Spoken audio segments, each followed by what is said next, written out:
अस्सलाम वालेकुम। Programme table talk और मैं हूं वकास फलाना। लाहौर के मुख्तलिफ इलाकों को लॉकडाउन करने का फैसला कर लिया है, सील करने का फैसला किया है। पंजाब काबीना कमेटी ने लाहौर में 61 मकामात सील करने की मंजूरी दे दी है। ये इसलिए हुआ क्योंकि हुकूमत ने लॉकडाउन की बात की, लॉकडाउन लगा, हुकूमत ने लोगों के रवैये को तब्दील करने के लिए कैंपेन चलाई। हम भी यहाँ पर बैठ कर बात करते रहे लेकिन लोगों के रवैये नहीं बदले। शायद इस वजह से अब लॉकडाउन सख्त करने का फैसला किया जा रहा है और इसकी गवाही सूबाई वजीर यास्मीन राशिद साहिबा जो वजीर सेहत हैं, कल उन्होंने आज शाहजेब खानजादा के प्रोग्राम में कहा, लाहौरियों को उन्होंने जाहिल करार दे दिया। उन्होंने कहा कि ये जाहिल हैं और ये वर्ड उन्होंने तकरीबन 3 से 4 मरतबा इस्तेमाल किया जिसके ऊपर खासी उन्हें तनकीद का सामना है, लेकिन वो परसिस्टेंट थी। उन्होंने कहा कि मैंने कोई कलमात नहीं कहे। आज वो एक दूसरे टीवी चैनल के प्रोग्राम में उन्होंने कहा कि वो जस्टिफाई इसलिए है क्योंकि ये लोग समझ ही नहीं रहे थे।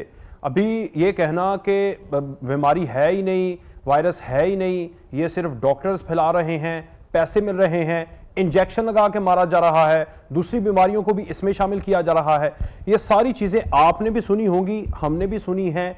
लेकिन जो सूबाई वजीर हैं उनका ये जो जुमला है जिसमें वो जाहिल ये लफ्ज़ इन्होंने इस्तेमाल किया लाहौरियों के लिए और स्पेशली पाकिस्तानियों के लिए, अल्लाह की ख़ास मखलूक उन्होंने कहा कि ये समझते नहीं है ये जस्टिफाइड है या नहीं है।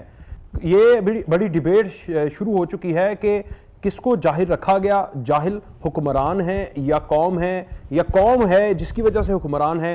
अगर वो जाहिल हैं, आपने उन्हें सही करने के लिए आज तक क्या तरीक़ेकार इस्तेमाल किए हैं, ये डिबेट बड़ी चल रही है। इसके ऊपर हम बात करेंगे क्योंकि एक अच्छी खबर मैंने सबसे पहले आगाज़ करना था, लेकिन पहले आपको बता दिया कि पाकिस्तान की सिचुएशन इस वक्त क्या है। आज भी 111 जो अमवात हैं वो रिकॉर्ड हुई हैं और 1.5 लाख के करीब हमारे जो केसेस हैं वो पहुंच चुके हैं। लेकिन अच्छी खबर ये है कि हम तो इन तमाम तर केसेस में, उन तमाम तर बहसों में उलझे हुए हैं कि जाहिल हैं, समझ नहीं रहे। जब न्यूजीलैंड विक्ट्री डिक्लेयर करता है, आज भी उनके बहरहाल उनके 2 नए केसेस तो आ चुके हैं, लेकिन उन्होंने कहा कि हमने कोरोना को पाक कर दिया, साफ कर दिया मुल्क को। बाद में हमने कहा कि उनकी तो 48 लाख आबादी है, वो ये कह सकते हैं, हम कैसे कह सकते हैं। लेकिन उस दिन में हमारे वजीर आज़म मास्क की तलकीन कर रहे थे 4 माह के बाद भी। तो हम इस नहज के ऊपर हैं, हम ये बहसों में उलझे हुए हैं। लेकिन दूसरी जानिब बरतानवी माहिरीन सेहत का मौक़िफ़ है कि डेक्सामेथासोन नामी दवा कोरोना वायरस की मरीजों की ज़िंदगी बचा सकती है। ये अच्छी खबर है इस सारे टेंस माहौल के अंदर। और उन्होंने कहा कि कोरोना के खिलाफ दवा एक बड़ा ब्रेक थ्रू है।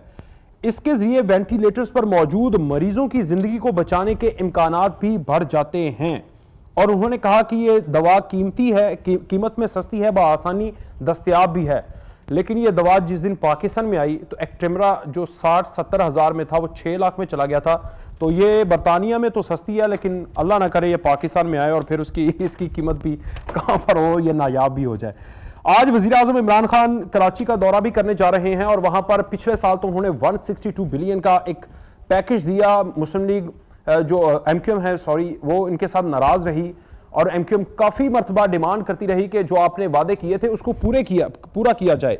लेकिन आज वज़ीर आज़म फिर गए NFC अवार्ड के ऊपर भी जो सिंध हुकूमत है उसकी रिजर्वेशंस हैं। वज़ीर आला जो सिंध हैं उनके साथ मुलाकात भी कोई तय नहीं है। वज़ीर आज़म लाहौर में आते हैं, अपनी हुकूमत है, लोगों के साथ मिलते हैं, आकर ये तमाम तरह रिकमेंडेशन देते हैं लाहौर वाले यानी पंजाब वाले कि लॉकडाउन करना चाहिए। वज़ीर आज़म रिजेक्ट करते हैं कि नहीं, सख्त लॉकडाउन नहीं, मखसूस इलाकों में होगा जिसका आज रात 12 बजे इंप्लीमेंटेशन होगी।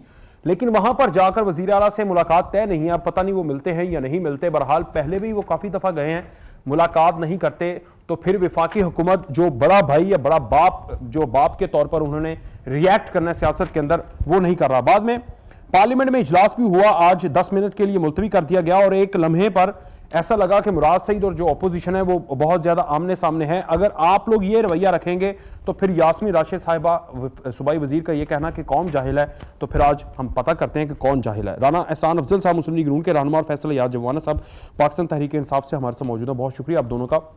राना साहब, जो 4 महीने गुजरे हमारे, lockdown, semi lockdown, smart lockdown, lockdown नहीं है नहीं है, जो भी हुआ, इस सारी सूरत हाल के अंदर किसने जाहिलाना एक्ट किया? हुकूमत ने, सियासतदानों ने, एडमिनिस्ट्रेशन ने, या फिर वाकई कौम ने जो मानती नहीं रही, जो जो मुजाहरे करती रही कि ये डॉक्टर्स की मिली भगत है, हुकूमत की मिली भगत है, IMF से डॉलर लेने हैं इसलिए ये सारे कर रहे हैं। देखें, सबसे पहले तो मैं डॉक्टर यास्मीन साहब का जो बयान था उसको कंडेम करता हूँ। मैं नहीं समझता कि कौम जाहिल है। हम एक पैंडेमिक से गुज़र रहे हैं और ये हुकूमत का फ़र्ज़ होता है कि वो कौम को एतबार में ले, और अगर कौम की कोई गलत सोच है या उनको समझ नहीं आ रही बात, तो हुकूमत एक माँ की तरह होती है। उसका काम होता है कि कौम को समझाना कैसे था। एक मैसिव मीडिया की कैंपेन चलाई जाती, अच्छा, टीवी पे इश्तिहारात होते, अखबारों में इश्तिहारात होते, बिलबोर्ड्स पे इश्तिहारात होते, मुझे नहीं नजर आई। मुझे मीडिया वो वाले, ये लोग आप लोग करते थे, नवाजते थे, इसलिए हम तो इसके खिलाफ बस वो ये अब अवाम को नवाज रहे हैं ना, इश्तिहार ना दे के, अवेयरनेस ना फैला के, अब अवाम को नवाज रहे हैं कि कोरोना फैल रहा है। ये इसी तरह नवाजते हैं। तो ये एक वक्त की जरूरत थी कि एक मैसिव कैंपेन होनी चाहिए थी। अब मैं आपको, आपने कहा, एक तो ये नुक्ता हो गया, दूसरा ये अवाम का कहना कि जो है वो पैसे मिलते हैं अगर डेथ हो जाए। इन रूमर्स को, इसका क्या मतलब है? इसका मतलब है कि लोग जो हैं, जो काम हुकूमत कर रही थी, जो बयानात इमरान खान के थे, इनके जो सूबाई वज़रा हैं, उनको यकीन नहीं कर रही थी, अवाम को यकीन नहीं था उनकी बातों पे। तो ये बदअतमादी का साइन है, जिसको ख़त्म करने के लिए जो तरीक़ाकार था वो ये था कि एक नेशनल यूनिटी, एक कोहेसिव मैसेज सारों को इकट्ठा किया जाता। सेंटर बनाया, सेंटर बनाया। देखिए सारे वज़ीर आला वहां पर बैठे हैं, वज़ीर ट्रांसपोर्ट, वज़ीर जो सेहत हैं वो भी इकट्ठे होते थे, मीटिंग्स होती थी। उसके बावजूद हुकूमत क्या कर सकती थी? देखें, जो इमरान खान साहब हैं उनकी तो अपने सूबों से कोरोना के ऊपर नहीं बन रही। सूबे अलहदा पॉलिसी लेके जाना चाहते हैं, इमरान खान साहब अलहदा पॉलिसी लेके जाना चाहते हैं। अब तो इकट्ठे नहीं हो गया, आपको नजर नहीं आ रहा? अब फाइनली बहुत देर हो गई मेहरबान आते आते। अच्छा। अब यानी कि जो लॉकडाउन अब ये तब कर रहे हैं जब बात एक इस हद तक, आपको पता है कि पाकिस्तान आज नहीं, पिछले 10-12 दिनों से मैं डेली इंटरनेट पे मॉनिटर करता हूं, पाकिस्तान टॉप 5 कंट्रीज में है डेली न्यू केसेस के ऊपर, और टॉप 15वें मुल्क में है ओवरऑल केसेस के ऊपर। टॉप कर रहा है वैसे। ब्राजील, यूएसए जो टॉप के मुमालिक हैं, टॉप 5 में पाकिस्तान आ गया। ये हुकूमत कहती है हमारे इकदामात बड़े अच्छे हैं, हम सब कुछ कर रहे हैं, हमने एसओपीज दे दिए, हमने ये कर दिया, फलां कर दिया, लेकिन आप टॉप 5 में आ गए हैं। बाकी मुमालिक जिनकी हम बात करते थे, इटली, स्पेन, वो सारे अब वो बॉटम की तरफ जाते जा रहे हैं। तो ये इसका मतलब है कि कुछ ना कुछ तो गलत हो रहा है, कुछ ना कुछ तो हुकूमत जो है वो सही इकदाम में नहीं करी, कि पाकिस्तान वर्स्ट जो है वो सिनारियो में चला जा रहा है कोरोना के। चले मैं आपकी तरफ आता हूँ। बहुत शुक्रिया जवाना साहब। जवाना साहब, कुछ ना कुछ हुकूमत ने तो गलत किया है जिसकी वजह से इस नहज पे आए। जब पिछली हुकूमतें गलत करती थी, अवाम को जहालत में रखती थी, तो पिछले हुक्मरान जाहिल थे। आज अगर आप लोग सही तरह से कैंपेन नहीं कर पाए, मैसिव कैंपेन नहीं कर पाए, आप लोगों के डोर स्टेप पर नहीं पहुंच पाए, सिर्फ एक अच्छा काम जिसको इंडोर्स बार बार करते हैं, वो पैसे तकसीम किए, किस तरह किए हैं, उससे भी कोरोना फैला है, उससे भी लोगों ने पेड़ तो भरे हैं लेकिन कोरोना भी वो घर लेकर आए हैं। तो फिर आज अवाम को जाहिल करार देना, अवाम पे जिम्मेदारी काफी दिनों से जो सूबाई वज़रा हैं, विफाकी वज़रा हैं, वो डाल रहे थे, अब अल्टीमेटली वो जाहिल हो चुके हैं। बिस्मिल्लाहिर्रहमानिर्रहीम।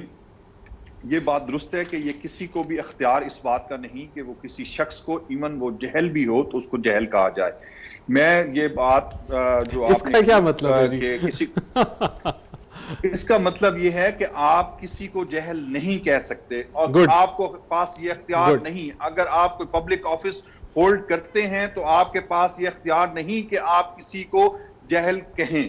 मैं इससे आपकी बात से इस हद तक बिल्कुल इत्तफाक करता हूं। अच्छा। जो आप राना साहब ने बात की कि मैसिव कैंपेन के हवाले से, मैं समझता हूं कि ना सिर्फ हुकूमत पाकिस्तान ने बल्कि पूरी दुनिया में जो है एक कोरोना के हवाले से मैसिव कैंपेन हुई है, और पाकिस्तान की हुकूमत ने भी मैसिव कैंपेन में कोई कमी नहीं की, चाहे वो सोशल मीडिया हो, वो मीडिया हो, प्रिंट मीडिया हो।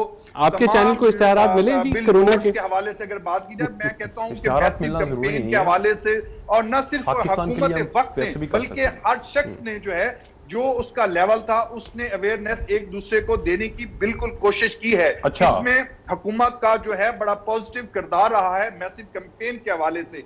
ये बात भी दुरुस्त है। मैं इस बात से भी इत्तफाक करता हूं कि पाकिस्तान में इस वक्त केसेस की तादाद सब कुछ ठीक कर दिया, मतलब आप लोगों ने सब कुछ ठीक कर दिया। ये अवाम के एंड पर ही था कि वो इतने, उनके दिमाग इतने माफ हो चुके थे कि वो नहीं समझ रहे थे। देखिए, मैं अगर कौम के हवाले से बात करूं तो हमारी कौम का ये मिजाज है, हम जो हैं वो बिल्कुल टिल एंड पे जाके जो है फैसले करते हैं। और जो कि हमें जो है वक्त से पहले फैसले करने की जरूरत है, और इसमें हुकूमत ने जो है वो वक्त से पहले फैसले किए। क्या फैसले किए वक्त से पहले? जो है मैं उसकी देखें, पाकिस्तान, ना सिर्फ पाकिस्तान बल्कि पंजाब वो पहला सूबा है कि जब जो है चाइना में कोविड-19 के हवाले से मामला आगे की तरफ बढ़ रहे थे, तो उस वक्त से जो है गवर्नमेंट ऑफ पंजाब और गवर्नमेंट ऑफ पाकिस्तान ने जो है अपना लाइन ऑफ एक्शन जो है वो बनाया और उस तरफ आगे बढ़ने की कोशिश की कि हम इससे बच सकें। अच्छा। और उसमें मैं ये बात भी दुरुस्त है कि किसी स्टेज पे हो सकता है हुकूमत के से कुछ गलतियां जरूर हुई होंगी, लेकिन हुकूमत ने अपना पॉजिटिव किरदार अदा करने में कोई कसर भी नहीं उठा रखी और हर तरह से जो है कोशिश की कि कोरोना वायरस जो है वो पाकिस्तान में कम से कम फैले। और उसके लिए बड़ा मैं समझता हूं कि बड़ा जबरदस्त जो है वो लॉकडाउन भी हुआ, और लॉकडाउन जब तक लॉकडाउन रहा उसके पॉजिटिव रिजल्ट्स भी आए। लेकिन ईद से कुछ दिन पहले जब जो है वो लॉकडाउन जो है उसमें नरमी हुई, ये लॉकडाउन खत्म हुआ, तो उसके बाद कोरोना के केसेस जो हैं वो बड़े तेजी से बढ़े। उसकी दो वजूहात हैं। एक वजह तो ये है कि ये रोजाना ऐसे मुझे फील होता है जैसे रोजाना तहरीक इंसाफ की हुकूमत टॉक शोज में, प्रेस कॉन्फ्रेंसेस में आके जो सारे 4 महीने उसको कंक्लूड करके एंड पे ईद के दिनों में, क्योंकि उसमें सुप्रीम कोर्ट का फैसला था, वो बोलते तो नहीं है लेकिन डायरेक्शन उसी तरफ होती है कि उसी फैसले की वजह से हम लोग फंस गए, हम लोग कुछ नहीं कर सकते थे। नीयत तो पहले ही वजीर आजम की नहीं लग रही थी, उससे पहले ही वो फैसला कर चुके थे कि हम सख्त लॉकडाउन नहीं कर सकते। आज अगर इलाकों को, पर्टिकुलर इलाकों को सील करेंगे, अगर लेट्स सपोज एक इलाके को जहां पर 1000-2000 खानदान रहते हैं उसको सील कर दिया 14 दिन के लिए, तो वहां पर भी तो गुर्बत बढ़ेगी ना। अगर लाखों को नहीं तो हजारों को तो भी आप तंग करेंगे ना, करना पड़ेगा। अब करना पड़ रहा है जवाना साहब। देखिए 22 करोड़ को जब लॉकडाउन करें और चंद हजार लोगों को लॉकडाउन एरिया किया जाएगा, चंद हजार लोगों का, तो मैं समझता हूं कि इसमें बहुत वाज़ेह फर्क है। और हुकूमत का यह फैसला बिल्कुल ठीक है कि हमें स्मार्ट लॉकडाउन की तरफ जाना चाहिए। और पाकिस्तान वो वहद हुकूमत है जिसने बुनियादी तौर पर स्मार्ट लॉकडाउन के हवाले से बात की, और आज मैं समझता हूं कि स्मार्ट लॉकडाउन की तरफ जो है 12 बजे के बाद प्रॉपर्ली इंप्लीमेंटेशन जो है वो शुरू हो जाएगी। तो अगर लाखों का आप करोड़ों के साथ कंपेयर नहीं कर सकते, लेकिन स्मार्ट लॉकडाउन जो होने की तरफ जा रहा है उससे यकीनन हजारों लोग, मैं आपकी तरफ आता हूं, आपका पॉइंट आ गया, ये बड़ा सही पॉइंट है। लेकिन अब यहां से आज जो पोजीशन है, आज रात को अगर इंप्लीमेंटेशन होती है, जो नेक्स्ट डेज हैं, जिस तरह खुद इन्होंने, इनके वजीर ने असद उमर साहब जो इदारे को, सेंट्रल को कोरोना के हवाले से उसको हेड भी कर रहे हैं, वो कह रहे हैं कि हम 10 से 12 लाख जो जुलाई का एंड है वहां तक जा सकते हैं। और इंपीरियल कॉलेज ऑफ लंदन की कल मैंने रिपोर्ट बताई कि वो जनवरी में कह रहे हैं कि 29 लाख, 22 लाख से 29 लाख अमवात भी हो सकती है अगर ये इसी तरह सख्त लॉकडाउन ना रहा। अब इसके बाद अब तो आपको इत्मीनान आ जाना चाहिए कि अब जो हुकूमत ने स्ट्रेटजी बनाई है मुख्तलिफ शहरों में, इस्लामाबाद, कराची, अब कोयटा ने भी, उनके भी सेंटर ने कह दिया कि 20 मकामात कोयटा के अंदर उसको भी लॉकडाउन किया जाए। ओवरऑल जो स्ट्रेटजी है वफाकी हुकूमत की और सूबाई हुकूमतों की सही जा रही है, अब ठीक रहेगा? देखें, बहुत सारी चीज़ों पे बड़ा लेट फैसला हुआ है। जब चीज़ें आउट ऑफ कंट्रोल हो जाएं तो फिर मैनेज करना आसान, मुश्किल हो जाती हैं, और फिर आप जितनी मर्जी भाग दौड़ करें उतना वो जो इक़दामात आप ले रहे होते हैं उतने इफेक्टिव नहीं रहते। इन्होंने सुप्रीम कोर्ट की बात की। सुप्रीम कोर्ट का भी फैसला तब आया था जब इन्होंने वैसे ओवरऑल खोल दिया था सब कुछ, सिर्फ मॉल्स वगैरह चंद रह गए थे, तो उन्होंने कहा जब आपने सबको खोल दिया तो आप इन मॉल्स को भी खोल दें। तो ये भी याद रहना चाहिए। दूसरा एक पॉइंट आपको जो याद रखना चाहिए कि 6.5 लाख लोगों की इनकी सैंपलिंग के बाद एस्टिमेशन थी कि लाहौर में 6.5 लाख लोगों को कोरोना हुआ है। हाँ, वो 15 मई की रिपोर्ट थी, 15 मई की, ईद से काफी देर पहले। तो देखें, अगर आपने लॉकडाउन करना है तो तब भी हुकूमत को जो है अपनी रिट इंप्लीमेंट करनी पड़ेगी, इन्फोर्स करना पड़ेगा लॉकडाउन, एक सेमी लॉकडाउन जिसमें जो भी, अगर ये स्मार्ट लॉकडाउन है तो स्मार्ट लॉकडाउन के SOPs फॉलो कराने होंगे, ये हुकूमत की जिम्मेदारी होगी। और जब इन्होंने लॉकडाउन खोला भी तो जो SOPs इन्होंने पाकिस्तानी कौम को दिए थे वो भी इन्फोर्स कराना हुकूमत की जिम्मेदारी थी। अगर उन्होंने नहीं कराए तो ये जिम्मेदारी हुकूमत पे आती है। और यहाँ अगर ये कहें कि लोग सुनते नहीं, मानते नहीं, तो मैं वही दोबारा सवाल पूछूंगा कि मुझे टीवी चैनल्स पे हुकूमती इश्तहारात नहीं नजर आए कैंपेन के। मुझे नहीं नजर आया अखबारों के अंदर कंटिन्यूस डिबेट अगर होती वो हुई। आते, लेट्स सपोज अगर वो आते तो आप लोगों ने कहना था जो हमारे ऊपर इल्जामात लगाते हैं कि ये जो स्टेट का पैसा, अवाम का पैसा वो जाया करते थे, तो फिर ये वाला चीज जिसके खिलाफ थी उनकी, तो बस वो ये असल मैनिफेस्टो में था ये आधी, तो ये मैं कहूँ जो पीटीआई के आधे जो मसाइल है ना, वो जो उन्होंने बातें पहले की हुई है ना, वो उसी बातों की वजह से ही फंसे चले जाते हैं। इन्होंने कहा कि हमने आईएमएफ से कर्जे नहीं लेने, हम खुदकुशी कर लेंगे। 6 महीने इन्होंने आईएमएफ से कर्जे नहीं लिए, तब तक पाकिस्तान की सूरत हाल बिगड़ गई। इन्होंने सारे आधे से ज्यादा मामलात, इनकी जो अना और ईगो है इमरान खान साहब की, जिसके अंदर वो बड़े बड़े दावे कर देते हैं, फिर वो उन दावों से पीछे हटना नहीं चाहते, और पूरे इनको इनकी पार्टी समझा रही होती है कि भाईजान मान जाएं, ये रास्ता ठीक नहीं है, और फिर वो जब मानते हैं तो बहुत देर हो जाती है। अब जिस तरह ये, इसी तरह ये आप देख लें कि ये पंजाब हुकूमत पहले से कोशिश कर रही थी कि लॉकडाउन की तरफ ये जाएं, लेकिन इमरान खान साहब ने एक रेटरिक कर ली थी कि ये होना ही नहीं है, ये मुमकिन ही नहीं है, ये हम करेंगे ही नहीं, तो इसलिए ये फैसला भी लेट हुआ। अब मैं उम्मीद करता हूँ कि हुकूमत जो है SOPs इम्प्लीमेंट कराएगी और स्मार्ट लॉकडाउन के, और ये अल्लाह करे कामयाब हो, क्योंकि अगर ये कामयाब नहीं होगा तो मुल्क का नुकसान है, अवाम का नुकसान है, मईशत का नुकसान है। एक और चीज़ मैं कह दूं, यास्मीन राशिद साहिबा ने जो जाहिल कहा, अच्छी बात है, मुझे बड़ी खुशी हुई कि मेरे भाई ने उनको कंडेम किया, उनके इस बयान को, लेकिन ये फ्रस्ट्रेशन शो करता है जो हुकूमत के अंदर एक आ रही है कि वो कुछ भी नहीं कर पा रहे। पता नहीं अब ये हुकूमत की काबिलियत नहीं है या इनकी टीम नहीं है, क्या वजह है, जो ये फ्रस्ट्रेशन को जाहिर करता है कि जब बंदा इस तरह के अल्फाजात इस्तेमाल करना शुरू हो जाए, जब उसके हाथ में कंट्रोल ना हो, जब उससे चीज़ें मैनेज ना करी हो, तो तभी इस तरह के जो लफ्ज़ हैं वो बाहर निकलते हैं। अच्छा जी जवाना साहब, एक तो जो चीज़ ये भी आपने कहा कि ये किसी को भी नहीं कहना चाहिए, बहरहाल उन्होंने कह दिया, तो ये जो भी इन्होंने बात की बड़ा अच्छा नुक्ता है कि ये फ्रस्ट्रेशन ही शो करता है। बिलखुसूस उन्होंने लाहौरियों को मुखातिब करते हुए कहा, क्योंकि टॉपिक लाहौर के हवाले से चल रहा था, तो अगर पूरा पंजाब नहीं, किसी एक जिले को इस तरह एग्जाम्पल बना देते कि उसकी जो किसी जिले की आबादी तो न्यूजीलैंड के बराबर है ना, उसको ही एग्जाम्पल बना के, तो अगर वहां पर स्ट्रिक्ट मेजरमेंट ले लेते तो ठीक नहीं था? हाथ पांव फूले नजर आए। देखो, यास्मीन राशिदा साहिबा जो हैं, उन्होंने इस जो एक नागहानी सूरत हाल थी, इसमें उन्होंने बहुत ज्यादा काम किया है, और मैं समझता हूं कि उनको जो काम है, न सिर्फ उनके काम को पूरी कैबिनेट ने जो है वो सराहा है। पिछले जो परसों हमारा इजलास था, इजलास में भी उसके कैबिनेट की जो मीटिंग थी उसमें, और पार्लिमानी मीटिंग में भी तमाम MPs ने यास्मीन राशिदा साहिबा जो हमारी हेल्थ मिनिस्टर साहब है, उनके काम को सराहा गया है। जो आपने बात की, और खुद भी वो लाहौर की ही रहने वाली हैं, बेसिकली वो चकवाल से हैं, लेकिन अरसे दराज से वो लाहौर रह रही हैं, तो वो उन्होंने इलेक्शन भी लाहौर से ही कॉन्टेस्ट किया।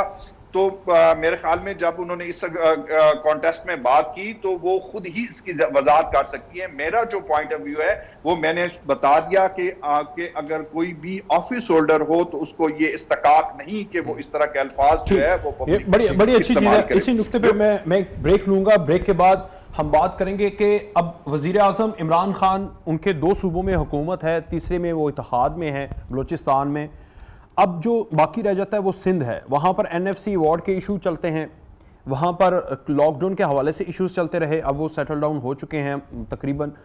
उसके बाद जो सबसे बड़ा है कि NFC अवार्ड में या बजट में उनके लिए कितने पैसे रखने चाहिए। MQ वहाँ पर एक जमात है जो पहले काफ़ी बोलती रही 2019 में, लेकिन जब से कोरोना आया वो भी खामोश हैं। उनके एक वजीर ने इस्तीफ़ा दिया, लेकिन उसके बाद पहले वज़ीर आज़म ने कबूल नहीं किया, लेकिन बाद में उनके इस्तीफ़े को कबूल करके उन्हीं के जूनियर बंदे को उसी जगह पे वज़ीर लगा दिया। अब ये सारे मामलात वज़ीर आज़म वहाँ पर जाएंगे, तो ये जो सियासत है इस सारी सूरत हाल के अंदर, उसको बलाए ताक हमें रखना चाहिए। क्या हम रख सकते हैं? अगर हम रख सकते थे, यानी रख चुके होते, तो आज हालात ज़्यादा बेहतर ना होते। ब्रेक के बाद बात करें।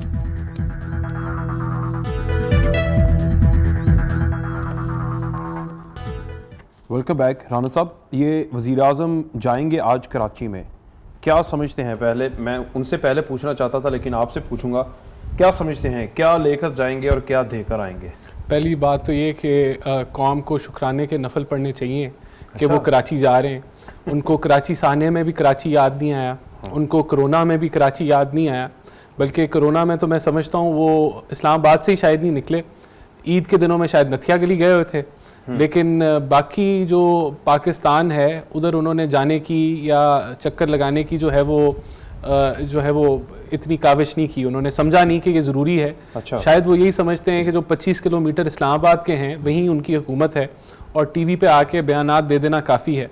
तो पहले तो पाकिस्तानी कौम को शुक्राने के नफल पढ़ने चाहिए कि उनको कराची याद आ गया। अच्छा। तो अब वो कराची जाएंगे तो मैं उम्मीद करूंगा कि वो सीएम से मिल लें, क्योंकि वो भी पाकिस्तानी है और सिंध का जो है सरबराह है।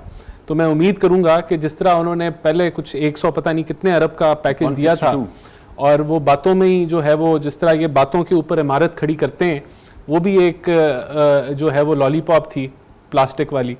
तो मैं उम्मीद करूंगा इस दफ़ा जब वो जाएंगे तो कोई टॉफ़ी गोली दे देंगे, कोई किसी किस्म की असली। अच्छा। और कोई अवाम का कोई बेनिफिट कर देंगे।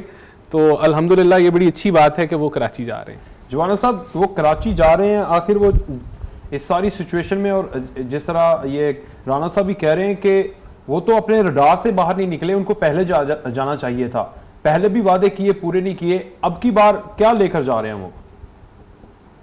देखिए, पहली बात यह है कि प्राइम मिनिस्टर ऑफ पाकिस्तान ने न सिर्फ जो है वो इस्लामाबाद पिंडी में, बल्कि डीजी खान में भी जब जो है वहां पे सेंटर बनाया गया था करतीना के हवाले से, जो ईरान से जायरीन आ रहे थे, तो उन्होंने वहां पे भी विजिट भी किया था। न सिर्फ विजिट किया था बल्कि सहूलियात की फुकदान की वजह से वहां सरनजिश की थी और जो है उन सहूलियात को बेहतर करने के लिए ऑर्डर भी किए थे, और उसके बाद सहूलियात भी यकीनन बेहतर हुई थी।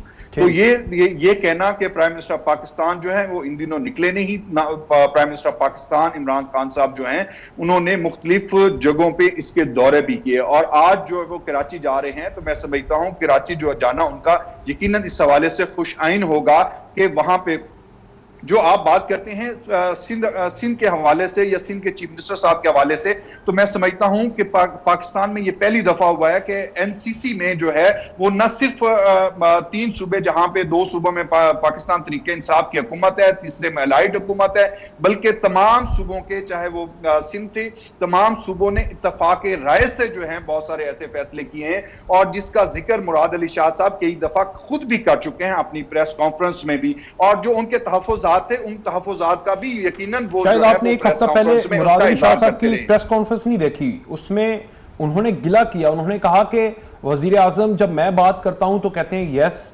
यस और उसके बाद कोई मंजूरी नहीं, कोई बात नहीं, उसके बाद थैंक यू वेरी मच और चले जाते हैं। वो कह रहे थे कि ये रवैया उसका एक सिंध के वजीर आला के साथ है, वजीर आजम पाकिस्तान का। ये देख लीजिएगा प्रेस कॉन्फ्रेंस में उन्होंने कहा। देखिए, उन्होंने प्रेस कॉन्फ्रेंस में ये बात की, आपकी बात बिल्कुल ठीक है, और उन्होंने ये बात की, जहां पे उन्होंने ये बात की वहां पे उन्होंने कई प्रेस कॉन्फ्रेंस में ये बात वफाक के हवाले से जो है वो उन्होंने अप्रिशिएट भी किया, और इत्तफाक राय से बहुत सारे सिंध के हवाले से और वफाक के फैसले जो है वो इत्तफाक राय से भी हुए। और अब जो है मैं समझता हूं कि प्राइम मिनिस्टर ऑफ पाकिस्तान का वहां जाना जो है वो यकीनन खुशआइन है, और वहां पे जो डिस्कशंस होंगी, वहां पे जो अगर एनएफसी के हवाले से बात की जाए तो एनएफसी में जो सूबों का हिस्सा बनता है और जो वफाक ने कलेक्शन की, उस कलेक्शन के मुताबिक जो है वो तमाम सूबों को हिस्सा मिला है और आइंदा भी मिलेगा। हाँ, अलबत्ता जो है हालात या कलेक्शन जो है उस कोविड की वजह से वो नहीं जो कि हम जो पाकिस्तान तरीके इंसाफ की हुकूमत जो है वो तवक्को कर रही थी। कोरोना से पहले जो है मैं समझता हूं कि उन्होंने पाकिस्तान तरीके इंसाफ की हुकूमत ने जो इकोनॉमी के हवाले से बात की जाए तो दुरुस्त डायरेक्शंस की तरफ जा रही थी, और कोरोना की वजह से न सिर्फ पाकिस्तान में, मैं समझता हूं कि पूरी दुनिया में जो डेंट पड़ा है उसका इफेक्ट पाकिस्तान में भी आया है। अच्छा, ये इसके ऊपर राना साहब जवाब देंगे, लेकिन ये बजट जो रखा गया है उसमें अभी भी सिंध के लिए, या पिछले जो आपने वादा किया 2019 के अंदर भी वजीर आजम ने कराची के लिए, कराची हमारी इकॉनमी उनका बड़ा गिला है, ये अब जो गिला है वो ज्यादा बढ़ता गया, तो क्योंकि जब सिंध वाले बात करते हैं तो उसको फिर ये गद्दारी के जुमरे में भी लिया जाता है कि शायद ये पाकिस्तान से अलहदा वाली कोई बात कर रहे हैं, लेकिन ऐसा नहीं होता। वो उनकी तमाम तर महरूमियां हैं, वो कहते हैं कि हम इतना जीडीपी में एक किरदार अदा करते हैं, लेकिन हमारे लिए विफाकी हुकूमत क्यों नहीं सोचती, वादे करके क्यों भूल जाती है, एमक्यूएम के भी गिले रहे हैं। देखिए, सिंध हुकूमत का ये जो गिला है ये कोई पहली दफा नहीं, और ये गिला ना सिर्फ उनका पाकिस्तान तरीके इंसाफ की हुकूमत से है, बल्कि जब ये अलाइड्स थे और पिछली PMLN की हुकूमत थी तो उस वक्त भी इनका ये गिला जो है वो इसी तरह ये गिला दिया करते थे। और अगर पिछली हुकूमत के हवाले से कंपेयर किया जाए, जब मियां नवाज शरीफ साहब की हुकूमत थी, PMLN की हुकूमत थी, तो आप NFC के अवार्ड्स की रेशो निकाल लें तो मैं समझता हूं पाकिस्तान तरीके इंसाफ की हुकूमत ने उसी रेशो के साथ जो है वो सिंध हुकूमत को पैसे दिए हैं। जो गिला है उनका वो न सिर्फ पाकिस्तान तरीके इंसाफ की हुकूमत से है, गिला तो उनको अपने आप के साथ करना चाहिए। वहां पे जो करप्शन की दास्तानें हैं, जो उनका अपना बजट है वो किस हद तक वहां पे यूटिलाइज होता है, कितनी परसेंटेज जो है वो करप्शन की नजर हो जाती है, गिला तो उनको अपने आप के साथ करना चाहिए, ना कि पाकिस्तान तरीके इंसाफ की हुकूमत के साथ। राना साहब, एक तो मईशत बड़ी अच्छी समत में जा रही थी, आज भी ये मुशीर खजाना वो कह रहे थे कि हमने कोई नया टैक्स ही नहीं लगाया, हम सारे हालात ठीक हो जाने थे, बीच में ये कोरोना आ गया जिसकी वजह से सारे मसाइल हैं, सारे वादे पूरे करने थे, क्योंकि हर वादा जो है वो 100% तो खुदा की ज़ात ही पूरा करे, इंसान तो नहीं कर सकता, ये इस वक्त है। लेकिन ये भी वादे पूरे होने थे। असल में तो ये बीच में जो डेंट पड़ा है ये सारा कोरोना है। देखें, इसमें 2-3 चीज़ें मैं अर्ज़ करूँगा और मैं बिल्कुल सियासी गुफ्तगू नहीं करूँगा, मैं फैक्ट्स और फिगर्स पे बात करूँगा। इनका पहला साल फाइनेंशियल ईयर 19 जो था, इन्होंने GDP की ग्रोथ का हुजम रखा 6.2%। अच्छा, जब साल एंड हुआ इन्होंने कहा 3.3% से GDP ग्रो की है, यानी कि हम 5.8 पे छोड़ी, वो 3.3 पे आ गई। साल बाद पता चला कि वो 1.9 थी। ठीक है। इतनी वेरिएशन फिगर्स में, मिसरिप्रेजेंटेशन पहले तो ये पाकिस्तान की तारीख में आपको नहीं मिलेगी, और ये दुनिया के लिए भी एक बड़ा ये सवालिया निशान उठता है कि स्टेट बैंक के फाइनेंस मिनिस्ट्री के जो फिगर्स हैं उनमें इतनी ज़्यादा वेरिएशन हो। तो 1.9% की ग्रोथ इनके पहले साल में थी। अच्छा, अब आ जाएं आप दूसरे साल के अंदर, मैं आपको 2-3 पॉइंट्स पे टच करूंगा। काइबर जो इंटरेस्ट रेट है वो 13.25 पे चला गया, हमने 6% पे रखा था। जो प्राइवेट सेक्टर की बोरोइंग थी जो 775 अरब की थी हमारे पहले फाइनेंशियल ईयर 18 में, इस साल 288 अरब पे आ गई है। और दिसंबर जो इसमें कोरोना नहीं तब आया था, 77% गिर गई थी, जिसका मतलब ये है कि जो प्राइवेट सेक्टर पैसा बोरो करता है अपनी एक्सपेंशन के लिए, इंप्रूवमेंट के लिए, वर्किंग कैपिटल के लिए, वो बोरो नहीं कर रहा था और वो पूरा सेक्टर सुकड़ रहा था। लार्ज स्केल मैन्युफैक्चरिंग -3% थी मार्च तक, उससे पिछले साल -1.8% थी, अभी कोरोना नहीं आया था। 14% इन्फ्लेशन थी जनवरी के अंदर, अभी कोरोना नहीं आया था। मुल्क के अंदर जो गरीब आदमी है उसका 40% डिवैल्यूएशन हो गई, जो महंगाई के हाल हुए, जो बिजली इन्होंने महंगी की, कोरोना नहीं आया था, ये सब कुछ पहले ही हो चुका था। अच्छा, कोरोना अब मसला क्या है कि पहला साल इन्होंने हमें जो है वो बुरा भला कहते हुए गुजार दिया 18 महीने, अभी भी कह रहे हैं। अब अगला जो 1-1.5 साल है 2 साल इन्होंने कोरोना के ऊपर इल्जाम लगा देना है। मेरा इनसे सवाल है, भाई आपकी हुकूमत कब शुरू होती है, ताकि हम पूछें आपसे, उस दिन से पूछ लें। आप बता दें कि हमारी हुकूमत जो है वो 1.5 साल बाद शुरू होगी, तब हमारी जिम्मेदारी होगी, तब हम हर चीज के जिम्मेदार होंगे, आप हमारे से पूछ लें। 2-3 चीजें और इस पे डेट पे आ जाएं। जितना डेट हमने 5 सालों में लिया, उतना डेट ये अपने 2 सालों के अंदर ले चुके हैं अभी तक। हमने उन्होंने वापस भी तो किया ना 5,000। अच्छा, उसकी कहानी सुन लेना। वापस इन्होंने ऐसा वापस किया कि हमने 95 हमारा जो एक्सटर्नल डेट था $95 बिलियन पे हम छोड़ के गए थे। अगर इन्होंने वापस किया होता तो वो 95 से 90 पे आना चाहिए था, वो 111 अरब पे चला गया।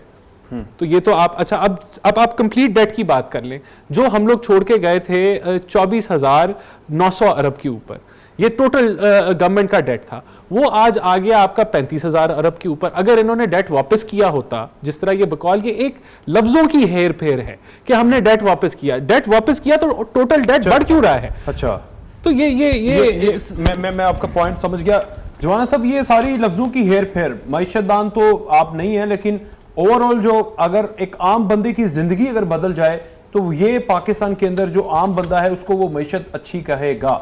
यानी आज भी बड़े लोग ऐसे हैं जो उनको शायद फिगर्स का ना पता हो, लेकिन कुछ पुराने दौरों में वो जो गुजरे हैं दौरे हुकूमत, उसमें जनरल अयूब का नाम लेते हैं, हालांकि वो मिलिट्री डिक्टेटरशिप का एक दौर था। तो इसी तरह आम बंदे को सेटिस्फाई आप कैसे कर सकते हैं? अगर आप फिगर्स के साथ सेटिस्फाई करें तो ये भूल जाएं, ऐसा नहीं होने वाला। देखिए, पहली बात तो यह है जो राना साहब ने बात की कि इनकी हुकूमत में 6% काइबर रेट, इनकी हुकूमत में 6% काइबर रेट नहीं था, बल्कि वो डबल डिजिट में था। और आज अगर काइबर की बात की जाए तो वो सिंगल डिजिट में। पाकिस्तान तहरीक इंसाफ की हुकूमत ने, ये बात दुरुस्त है कि कोरोना की वजह से शायद हुआ होगा, लेकिन सिंगल डिजिट में जो भी वजह हो, सिंगल डिजिट में पाकिस्तान तहरीक इंसाफ की हुकूमत में हुआ है। दूसरा तो कमाल कर दिया इन्होंने। मुझे ये इस पे मैं चैलेंज करता हूं आपको। अच्छा। कि हमारे टाइम के ऊपर काइबर जो है वो हम 11% से 6% पे आए। मेरा चैलेंज है आपको। अच्छा। हमारे थ्रू आउट जो है सिंगल डिजिट के ऊपर आए काइबर जी। चलिए, आप इस पे अगर आपके पास कोई इस तरह की स्टेटमेंट है, आप लेके आए। मैं इस चैलेंज को बिल्कुल कबूल करता हूं और इस पे बिल्कुल डिबेट करने के लिए मैं हाजिर हूं।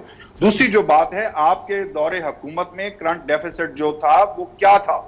आप जो है वो, और आज जो है मैं समझता हूं पाकिस्तान तहरीक इंसाफ की हुकूमत ने उसको कितना मिनिमाइज किया है। तो बहुत सारी ऐसी चीजें हैं जो इकोनॉमी में बेहतरी की तरफ जा रही थी, और इकोनॉमी जो है पाकिस्तान तहरीक इंसाफ की हुकूमत ने उनको बेहतर किया है। साहब, मेरा सवाल जो था बड़ा सिंपल था ना, वो पिछली हुकूमतों का लिया हुआ जो कर्जा था उसको भी पाकिस्तान तहरीक इंसाफ की हुकूमत ने ही उतारा है। लेकिन इसके बावजूद अगर मैं कहूं कि इस वक्त कोई बहुत अच्छे हालात हैं, तो ये बात दुरुस्त है कि इतने अच्छे इकोनॉमी के हालात नहीं। और लेकिन जो पाकिस्तान के अवेलेबल रिसोर्सेज थे उन तमाम को यूटिलाइज करते हुए इकोनॉमी जो है पाकिस्तान तहरीक इंसाफ की हुकूमत में दुरुस्त सिमत जा रही थी। और आज की जो सूरत हाल है वो न सिर्फ जवान साहब, मेरा जो सवाल दुनिया के, आप देखें ना, मेरा सवाल फिगर्स के हवाले से तो था ही नहीं। फिगर्स तो आप रोजाना बात करते हैं, हम भी बात करते हैं कि करंट अकाउंट डेफिसिट क्या था, कर्जे कितने थे, कितने वापस किए, ग्रोथ रेट क्या थी, फिगर्स में कितनी ऊपर गई, कितनी नीचे गई। ये सारी चीजें एक आम बंदे के लिए, अगर उसे आपके 2020 के स्टार्ट में आटा गायब मिलता है, फिर चीनी का बहरान आ जाता है, फिर आईपीपीस की रिपोर्ट आ जाती है, और उसके ऊपर आज फिर खबर आई कि आईपीपीस ने जो वाजिबुल अदा और उनके ऊपर एक्शन लेना था, मजीद 200 अरब हुकूमत ने जारी कर दिए हैं। आज रिपोर्ट पढ़ लीजिएगा आप। ये जो चीजें हैं, आम आदमी यही समझता है, उसको पता है कि मुझे 1 महीना आटे का बहरान रहा, 2 महीने चीनी का बहरान रहा। ये असल में ये इकॉनमी है जो आम बंदी की इकॉनमी है। मैं आपसे ये कह रहा हूं, फिगर्स तो आप सारा दिन करते रहे, उसके ऊपर बड़ी डिबेट होगी, खत्म ही नहीं होगी।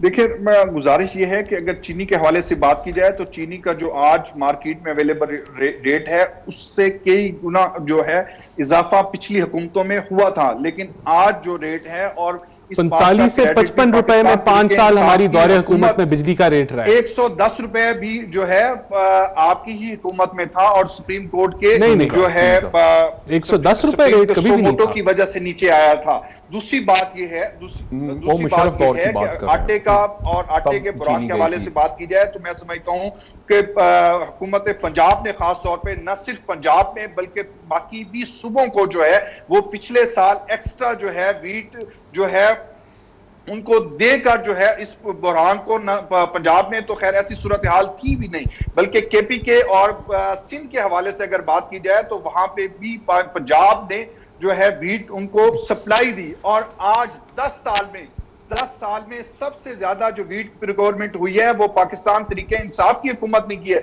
जो रिकॉर्ड उन्होंने बनाया है पिछले 10 साल में वीट प्रोक्योरमेंट जो है वो पिछले 10 सालों में नहीं हुई। और फूड सिक्योरिटी के हवाले से इस वक्त पाकिस्तान में कोई ऐसा इशू नहीं है। और स्टॉक्स जो है रेट क्यों बढ़ रहा है? डिमांड्स थे उन डिमांड्स से जो टारगेट्स थे उनसे ज्यादा जो मैं समझता हूं वो अचीव किए गए हैं। जो रेट्स के हवाले से बात की तो आटे का रेट जो गवर्नमेंट का सरकार का रेट है, जो कि पिछली हुकूमत में भी यही रेट था, उस पे आज भी, जबकि 1300 रुपए पिछली हुकूमत में गंदुम का रेट था और 1400 रुपए जो है वो किसानों से इस हुकूमत ने खरीदा है। लेकिन गरीब को आटा जो है, जो पिछली हुकूमत में रेट था, उसी रेट पे जो है वो पंजाब हुकूमत और वफाक की हुकूमत जो है उस रेट पे गरीब आदमी को आटा मुहैया कर रही है। तो आप अगर गरीब आदमी के, यही ऑयल के हवाले से देख ले, यही जो है चीनी के हवाले से देख ले, आटे के हवाले से देख ले, तो अल्हम्दुलिल्लाह चीजें जो हैं वो बेहतर हो रही हैं। आम आदमी की चीजें। लास्ट एक देखिए, मैं ओवरऑल तो ये सम अप करूंगा कि इमरान खान ने बड़ा कहा कि जी टाइगर फोर्स हमने बना दी है, वो कोरोना की अवेयरनेस फैलाएगी और वो कोरोना को कंट्रोल करेगी। फिर उनको ख्याल आया कि इससे हम जो है टिड्डी दल का भी मसला इसी से ही हल करा लें। फिर उसके बाद उनको ख्याल आया कि अब हम क्लाइमेट चेंज भी जो है इन्हीं से ही हल करा लें। इन्होंने पूरी प्लानिंग कर दी है पाकिस्तान की। इंशाल्लाह ताला टाइगर फोर्स मईशत को भी ठीक करेगी, टाइगर फोर्स जो है वो गरीब के मसाइल भी ठीक करेगी और पाकिस्तान को तरक्की की राह पे लेके जाएगी। मैं पाकिस्तानी अवाम को बता दूं कि अगर ये इनके बातों की जुबानी जो जमा खर्च पे ये करते रहेंगे, लेकिन कार्रवाई कुछ जो रिजल्ट है वो 0/0 ही आना है। बहुत शुक्रिया आपका राना एहसान अफजल और फैसला याजवाना साहब। आज मैसेज फिर वही है कि आप लोगों से पहले हम ये कहते रहे कि SOPs के ऊपर अमल करें। तकरीबन हर प्रोग्राम में पिछले 4 माह में आखिर में ये मैसेज दिया, स्टार्ट से लेकर आखिर में आप लोगों से मुखातिब होके कि SOPs पे अमल करें, ये नहज ना पहुँचे। लेकिन आज इलाके सील होने जा रहे हैं रात को 12 बजे के बाद। तो जब इलाके सील होंगे तो तकरीबन तब तो SOPs के ऊपर अमल कर लीजिएगा ताकि मज़ीद जो वबा है जिन एरियाज़ में ज़्यादा है वहाँ पर कंट्रोल हो जाए। अल्लाह हाफ़िज़।